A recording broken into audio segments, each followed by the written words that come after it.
Hi, and welcome to week 5's episode of EDH 501 podcast. My name is Nikki Blomstrand, and I will be the host today, diving into our topic of assistive technology. This assignment was very fun and exciting for me. It allowed me to talk to a colleague that I worked very closely with last year and haven't seen as much of yet this year.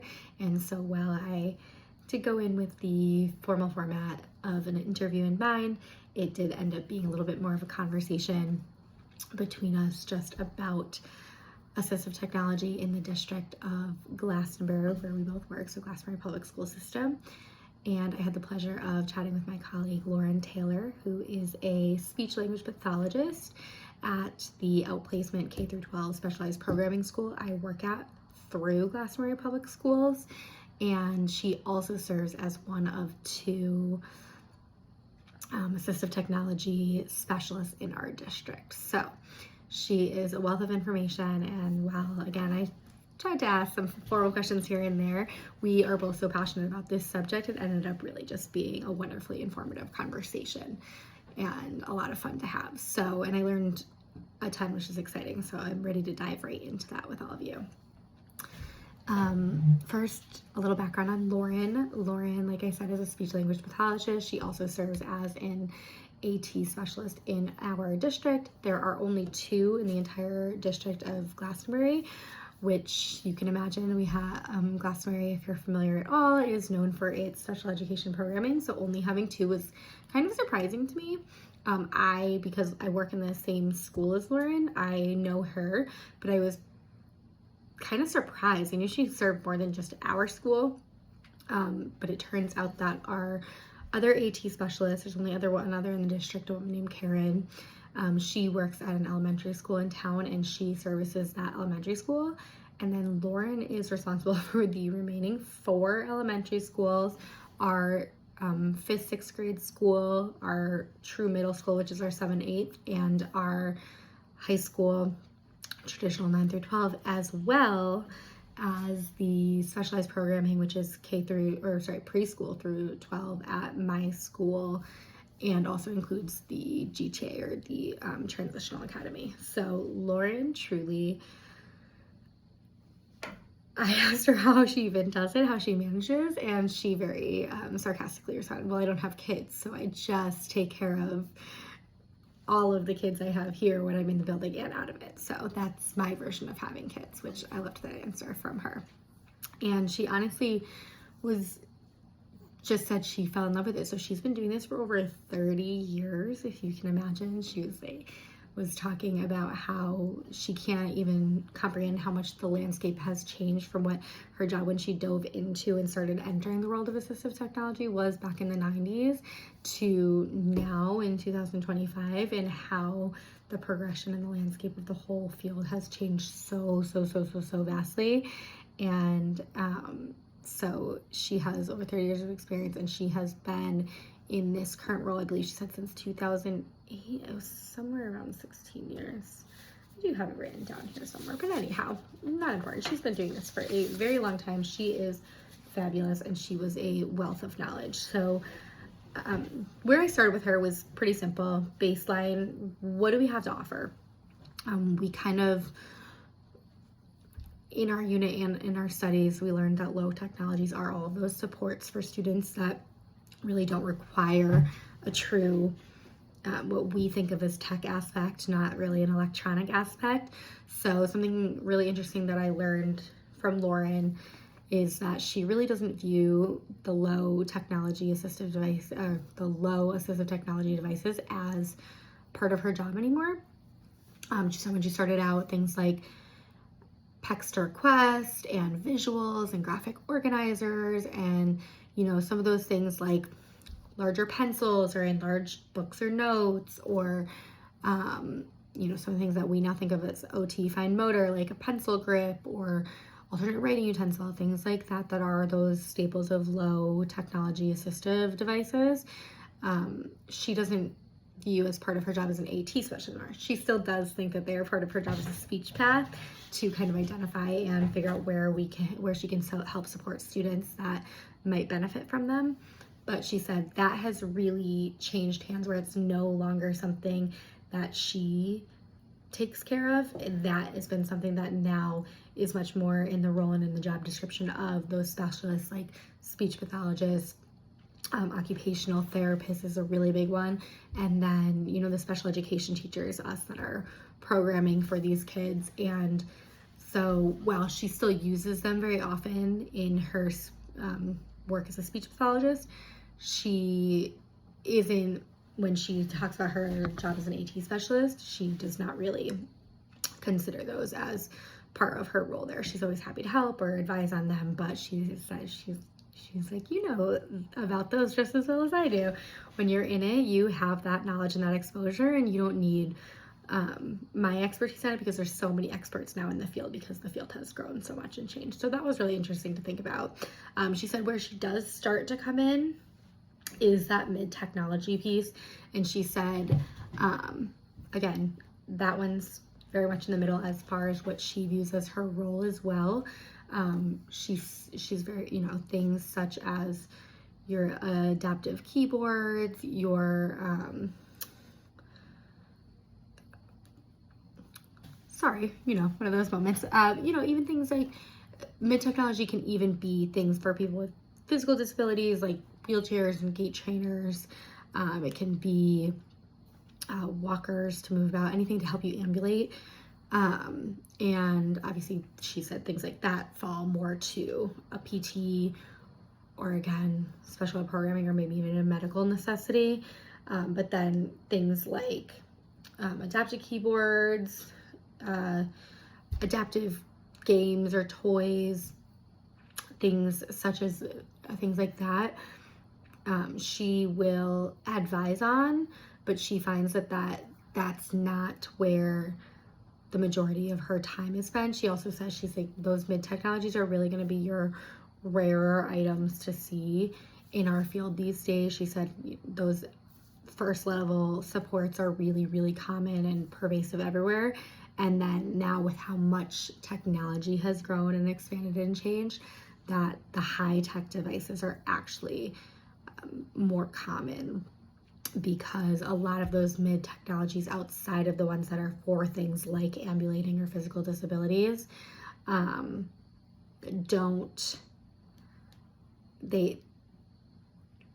don't provide enough of a support for that next tier.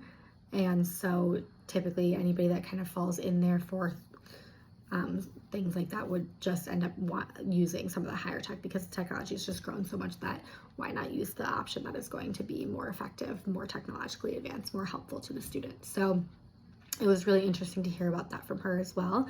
And that is kind of where we dove into the high tech piece. So the high tech piece is truly where the bread and butter is. It is something that is very fascinating in the field of special education right now. You have just an expansive list of high technology options when it comes to assistive technology, and this is where her and I just truly couldn't stop chatting. So in the District of Glastonbury,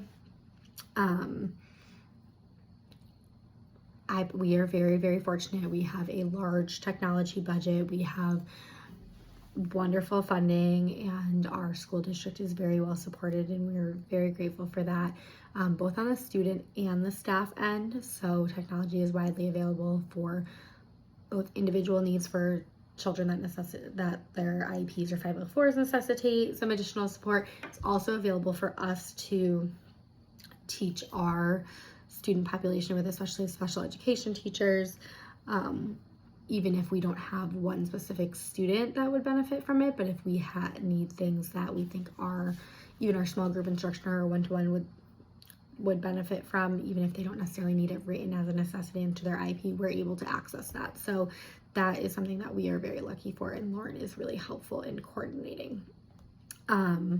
So with that, I want to back up a little bit, because someone else I did reach out to in this process on a much more informal matter, or informal basis, was Chris Maka, who is our Chief Technology Officer in Glastonbury.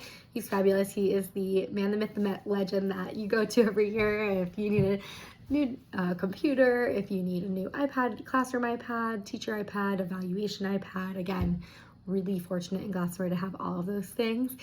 He is a busy man all year round, but especially, you know, the end of August, beginning of September, when we're all coming back and we're trying to get all of our teacher supports in place so that we can best serve our students. And I did, you know, kind of asked him what he felt his job was in the assistive technology department, and he was very forthcoming in saying that his job is truly to serve the whole district. So his umbrella is the district itself. It is neurotypical and special education students, neurodivergent students. It is children that just are accessing the general ed curriculum on their own, and because Glastonbury has access to it, does have a large technology component to it. And he is also part of the assistive technology portion and piece as well. So he is really him and his team, I should say, are really responsible for ordering and maintaining or repairing and issuing devices to the district, making sure that everybody that needs one or anybody that's just entitled to one within the Glastonbury school system has the devices that they need. And whether that is, like I said, teachers with their options as far as laptops and classroom iPads and eval iPads, or it is our student iPads, or it is assistive technology, it does all run through his IT department. And he also is part of he works in collaboration with our Board of Education and our administrators to set Glastonbury's technology policies. And so, for example, something that he elaborated on was he was part of the decision prior to this school year. All students in Glastonbury K through 12 were issued iPads at a 1-to-1 ratio. So every child got their own iPad starting in kindergarten. That followed them all the way through senior year of high school, all through graduation. And he was responsible for issuing each of those out, maintaining them, updating them, you know, making sure the networks and all of those are good and functioning. And then this past year, they did make an adjustment where K and 1 share grade level iPads. So there's a set number of iPads that are available in each elementary school to kindergartners and first graders, and they share them, you know, almost as if a library book system, right? Or a shared textbook resource where they, you know, sign up when they need it, they check them out, they use them, and they're available for all the teachers and all the students to use, but they don't belong to one certain child, and there is not as many iPads as there are children, or they would just be assigned to them. So a little bit different, a little bit of a switch, just honestly to dissuade some of the younger teachers, younger grade level teachers, from overusing technology at an age where we've determined that play-based learning is more important. So kind of peeks in right into what is, you know, when we talk about what is special about special education, it's not always just about special education, but education in general. We have to really think about who our target audience was. And so Glastonbury reevaluated with the help of Chris and said, you know what, it's not really appropriate that our kindergartners and first graders have their own iPad. We shouldn't be doing that much of the work and the curriculum on the iPad before we get some of those foundational old-fashioned skills in place. So they did make a change to that. And so Chris is part of that. And he was very forthcoming in saying that when it comes to assistive technology, he gets it where it needs to go, and he's there to support Lauren Taylor, our AT, and also, like I said, our other AT Karen, AT specialist Karen, who works at that one elementary school. But he's there to support them. So they kind of tell him what they need. They come to him, they say, this is what we've determined, X, Y, and Z. He then gets it to them. They then distribute it out to the case managers to make sure that these students that require the assistive technology, it ends up in their hands, and he can help with the setting up and the subscriptions. But Lauren is truly the funnel that all through. She's the liaison to IT, to people services, to us case managers, and to even some of the students, because she is part of the training that she does with students, parents, and staff on how to go forward and use those different technologies. So it was fabulous to quickly talk with Chris and just kind of get his perspective on what he does, and all roads kind of led back to Lauren, who, again, I am not sure how she wears all of these hats, but she clearly has a passion for doing it because her eyes light up, which was so fun to see. So Lauren and I, to give a little background, met when I was serving as a long-term substitute in the intensive preschool classroom. So the teacher for the intensive pre-K class went out on a medical leave. I took over for her for about 4 months. And that's where I really got to know Lauren. And that is where I first kind of saw her magic with the assistive technology. In Glastonbury, we have, in addition to just the one-to-one student iPads for 2 through 12, we have, for assistive technology, we have AAC devices. We have a student at the school that I worked in last year in the special ed resource room.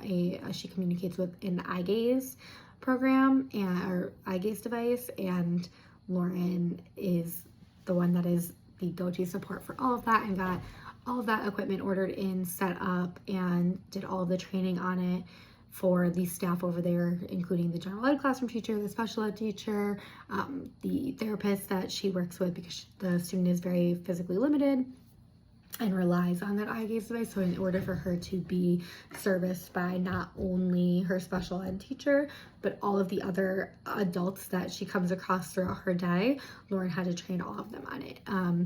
AAC devices, Lauren is phenomenal at determining not only if a student is going to benefit from an AAC device, which is where her speech path background really comes into play, but she also is really great at determining or helping to make those decisions on which app within the AAC device world is going to be used. You know, is the kid a Proloquo kid? Is the kid a cough drop kid? What is going to serve that child the best? In addition to that, we talked about a lot of different apps that are available on the student iPads that help children in her district. We have a variety of text-to-speech and speech-to-text applications, as well as applications specifically targeted to help students with dyslexia and reading comprehension or literacy, fluency, all of those things, any sort of learning disability that may impair a student. We're very, very fortunate. We have quite a few apps that help with that. So for example, on those, we have our GoTeach dyslexia keyboard, which if you are a student, and one of my students in my classroom actually uses this, and it essentially predicts words and has quick spell prediction. So if a child that has dyslexia is typing and maybe their spelling is not, they're not very proficient in their spelling and it might have some common spelling areas, this program, GoTeach, actually has it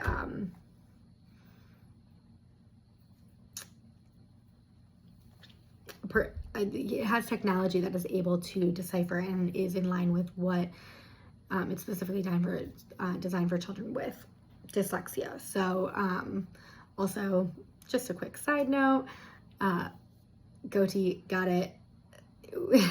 Large debate in my district, it turns out, but my student likes to call it the GoTeach, so he thinks it sounds like GoTeach. So anyways, just a little side note, but this is a fabulous app for helping children type with dyslexia, especially because that can be a big barrier for children with dyslexia.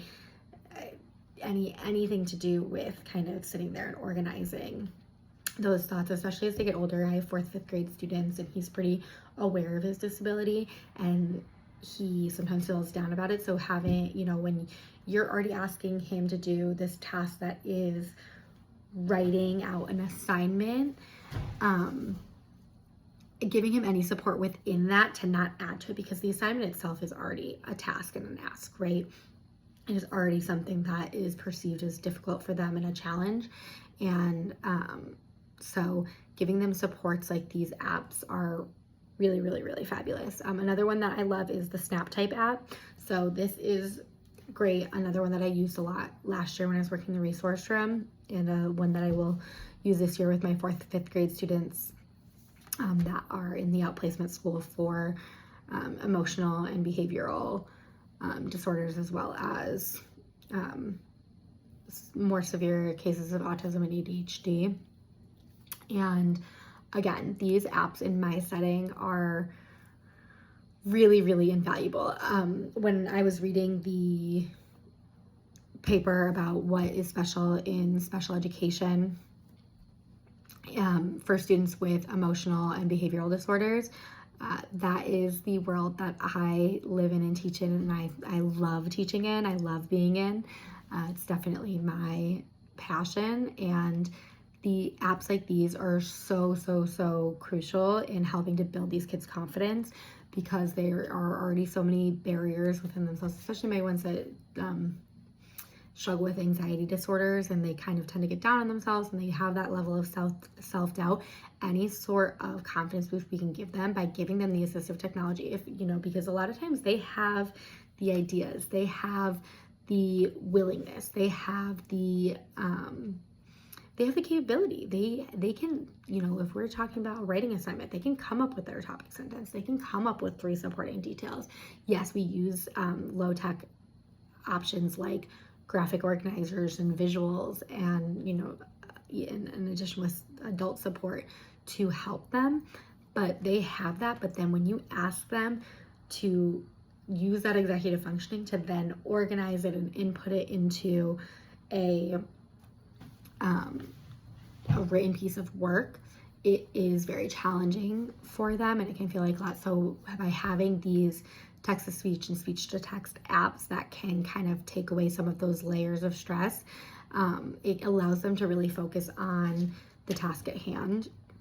And as I was saying, the Snap Type app is a really great one, because especially with worksheets, what it can do is it can take a picture of the worksheet and then it uploads it right onto your device, and you can do a few things with it. First of all, it can read you your worksheet. So if you have a child that you really want to boost their independence in completing tasks without as much or any adult support, if they're somebody that gets tripped up on the reading fluency, their fluency in reading, but they do have the comprehension, the reading comprehension to do that, if they're able to hear the text to them, this is great. It's going to read them the text right out loud to them on the worksheet, and then allow them to be able to answer the questions. Additionally, you can put a text box anywhere. So even if it's, a crazy funky worksheet that might have a box going this way that it wants you to write in, or a graphic organizer that's going to have different shapes,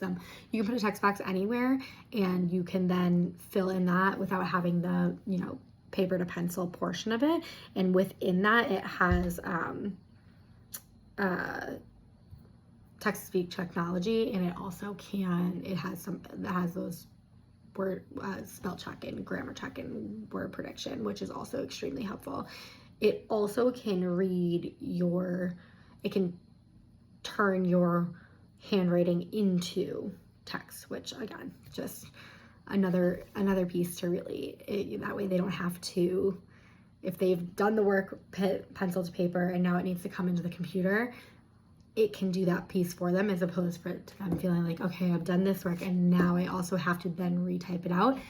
If that's not the point of the exercise, to build that stamina, if it's the product, not the process that's the objective, then it's great. It takes away that step. So in Glastonbury, we have a lot of ones such as that. We also, we have Snap and Read, we have Voice Stream Reader app, we have Learning Ally Language. Learning Ally is great. It's a ton of audiobooks, and then Bookshare as well, which is an ebook library that's specifically designed for readers with barriers to accessing and problems with reading comprehension and fluency and dyslexia. So we do have a membership of that in Glastonbury that's available to any student that really we actually will authorize it for any student in the district, but especially we often as case managers go to Lauren and ask for a membership for our students that fall into some of those categories of disability. So, and then for writing support, because let me tell you again, like I said, that article that we talked about, when you are working with children with emotional and behavioral disorders, we will tell you, I think a stereotype in school is that math is a hard subject, right? But I bet if you pulled every teacher in my school, the subject that we see the most pushback on in our population is that writing. So what is special about special education for these students is that we can create accommodations, or we can provide accommodations and remove barriers for them to make them more capable and willing to go through with their writing tests. And, anywhere we can remove a stressor or a barrier so that they're still learning the skill and being able to access the content. And, if we're just removing a layer of that, either mechanics or just anything that's perceived as hard to them, it's an opportunity to do that. And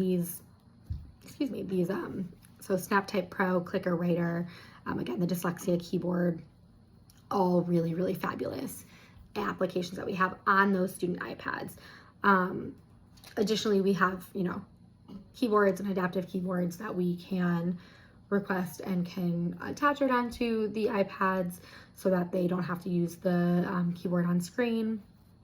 For our students, oftentimes that physical component of the keyboard, even though they don't have actual laptops, is very, very helpful when doing it, especially for some of our students if they're larger or if our students have low tone, things like that. Having that component is just much nicer for them. Even just being able, you talk about a low technology that we have available as slant boards. When you talk about slant boards or even easels where you can hang the writing up for a student that needs it more at eye level, instead of them having to type like this on an iPad, they can pop it up, have the keyboard, that traditional format, and that is very, very helpful for them. So we do have, what else do we also have? We also do have smart boards in my school. I don't know that they are available in every single classroom throughout the district. I know that there are at least some smart boards available in every school, but I can't speak to every single elementary classroom, and Lauren couldn't either. I don't know if she was maybe just not saying because of button ball, but smart boards are a really, really wonderful tool when you are doing specialized group instruction for children with special education goals or IEPs or 504s. And Lauren and I were saying that within the smart board realm, having that component where you can keep students actively engaged, and they can come up and they can tap the screen and they can circle, or they can really be interactive with the board itself. Also, just being able to very easily, if I write on a whiteboard, however big I make it is how big I make it.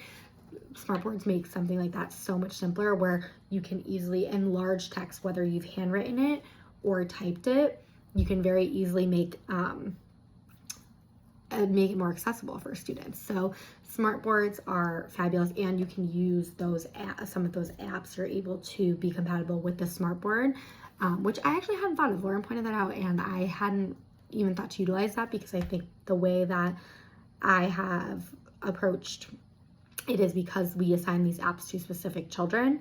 I hadn't thought to utilize those options to generalize them to my classroom teaching. It's definitely something that I'm going to take and use moving forward, because it's a brilliant idea. Yes, they exist, and we want to make sure that they're always accessible to the students that need them on a regular basis, but why not also utilize them for the general classroom teaching as well? And that way, especially with the smart board, if I'm doing a whole student lesson and a student that wouldn't normally want to come up and write on the board or, just participate, if that is going to, again, just remove that barrier that's preventing them from being part of the lesson, let's do that. So smart boards definitely come in handy as well. What else did we talk about? You know what? One of the final things I want to talk about is just, I talked to Lauren a lot about her role, and I know I've touched on it a little bit already, but I just think I want to circle back and say that I am absolutely in awe of assistive technology specialists, and especially after speaking with Lauren, her role specifically, I think that the way she is able to be a wealth of knowledge and a resource for all of us, but she also, when you think about a large district like Glastonbury, the fact that she almost has to act as a manager and manage all of the case managers and go between so many people is quite amazing organization and interpersonal skills. And I think the way that her and Chris work together, and then she works in turn with us, is probably part of the reason that I feel like I have never struggled to obtain what I need for my students, and I feel very grateful for that in Glastonbury. We do, for example, SBAC testing, and most of my students qualify for accommodations that, some low tech, such as a separate setting, a space, or a multiplication chart, all, or graphic organizer, all low technology, low tech assistive devices that can help make them more successful in testing space. But they're also, like I said, all of those apps that are speech to text, text to speech, some of those mid-text, like a calculator that speaks out loud. All of those are available to us, and we myself as the case manager, along with my admin, when applicable, a general education teacher, and the specialist, we go through, and when we have these IEP meetings and have these 504 meetings, we really talk about our students. We come to these determinations. Sometimes we pull in Lauren because we're looking for advice on should we or should we not move forward with certain assistive advice, or sometimes we make the determination and we come to her and we say, hey, we really believe this is why, here's our evidence, and she almost always supports us. And I don't personally have an experience with it, and she actually, I did ask her that, and she was like, I can't remember a time where we said no. And she did point out she used to work for I will say a different school system in the state of Connecticut, and she spoke about how she was spread very, very, very thin there. She was the only one for an even larger school district, and she said that created some issues where she was not able to always get everyone what she needed. So here she can't remember a time. In Glastonbury, she cannot remember a time where she had to turn somebody down, and I certainly have never had that experience with her. So I feel very fortunate for that, and the fact that she then coordinates, she takes in our information or again advises us on it. We determine what the student needs. She then goes to Chris and his team, and Chris and his team order, whether it's getting a subscription, whether it is ordering an actual device or tool, gets it back to her. She then gets it to us. We make sure that it is, implemented and being used correctly. If there's anything that's malfunctioning with it, or that we feel any party within the transaction, student, staff, parent, need further training on, we request that. Again, that's something we request Lauren. Lauren then sets that back up. If there's any repair that needs to be made, we send it to Lauren. Lauren sends it to Chris. Chris then gets it back to us. And the fact that we have a system that flows pretty easily throughout, so many different levels, and everybody really works together to keep that flow consistent and that access there, is really something that it was kind of eye-opening, because I think that I've certainly taken it for granted, where I'm like, oh, I need this, I get it, great. And to really take a step back and look at, okay, if she's coordinating that for me, imagine, the scope of how many people she's coordinating that for. And then when you take a step back and you talk to Chris and you talk about, yes, he assists Lauren and Karen in being the AT specialist, but he also is responsible for the entire school district of Glastonbury, again, along with his team, making sure that all of these student iPads are running. All of these student iPads have the supports and assistive apps necessary, and all of the staff members have their technology that's necessary. So it was very fun to, and I think important to really understand the scope that goes into this and to take a step back and not take it for granted, as well as just be appreciative of two really, really impressive individuals that I am lucky to have crossed paths with in my professional experience. So that, although I feel like I could probably do 30 more minutes, I should have brought Lauren on. She actually did say that. She was like, oh, we should have done the podcast together. And I was like, you know what, next time. So maybe there will be next time. But it was a very, very fruitful endeavor going into this, and I certainly learned a lot. I'm just going to be a little bit of a novice, and because I am not a professional podcaster, check my notes because I did give myself podcast talking points, and I just want to make sure I am not missing anything. Technology apps available, changes this. Oh, a little clunky, but still important. I had written down 2 points that I wanted to talk about on the innovative technology-based interventions article that for students with autism that really, really stood out to me because, again, it's a population that I work with very closely, and also my son has autism and utilizes an AAC device. Again, I could do another half hour probably on the parent perspective of it.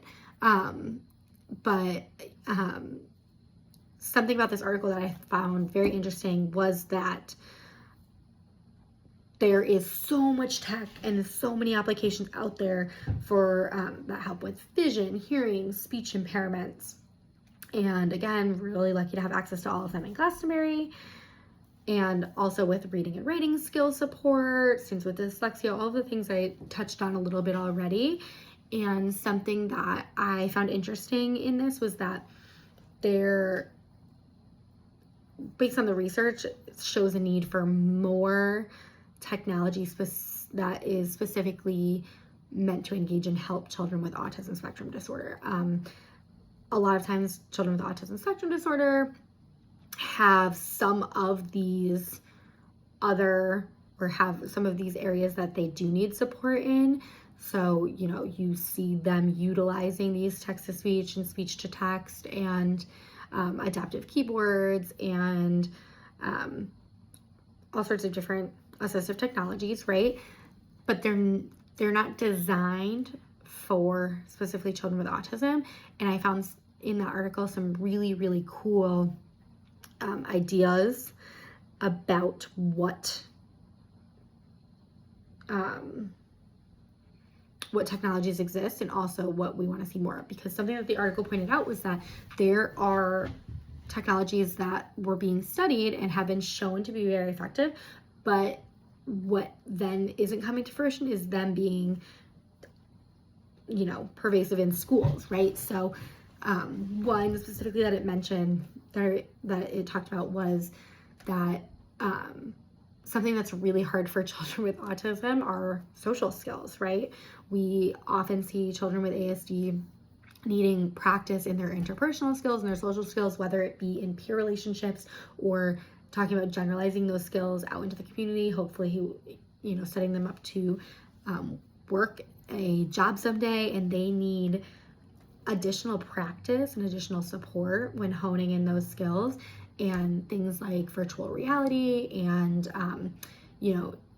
interactive DVDs are something that are really, really could be very, very helpful with that, right? Because it controls the environment, it minimizes some of the distractions or some of the triggers or other things that we wouldn't want impacting their ability to practice, and give them that ability to practice more freely and hone in on those skills that they are needing to work on.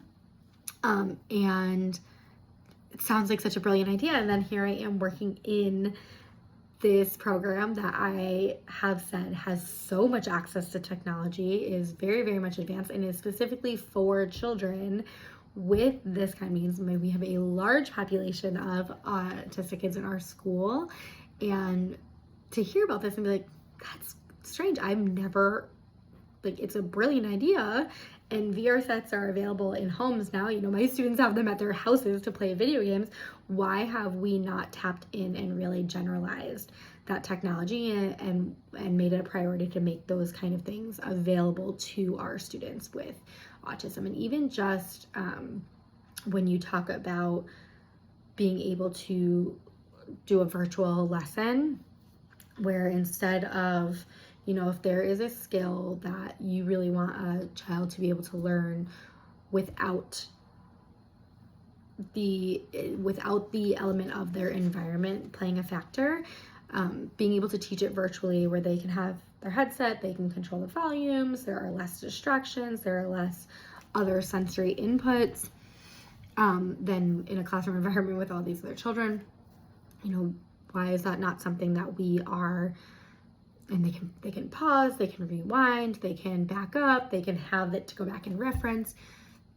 It just seems like one of those things when you step back, you're like, this seems like an obvious support that would be really beneficial. I can think of 10 students off the top of my head that I would say could benefit from either of these. And I thought that this article is brilliant in pointing that out, because it does make the connection that, hey, we're studying all these things, and these studies are turning up and saying that there is really a huge benefit to utilizing technology-based treatment, is what the article was talking about, was technology-based treatment, so they're calling it, for children specifically with autism spectrum disorder. And I also think it would apply to my children with emotional and behavioral and anxiety disorders as well.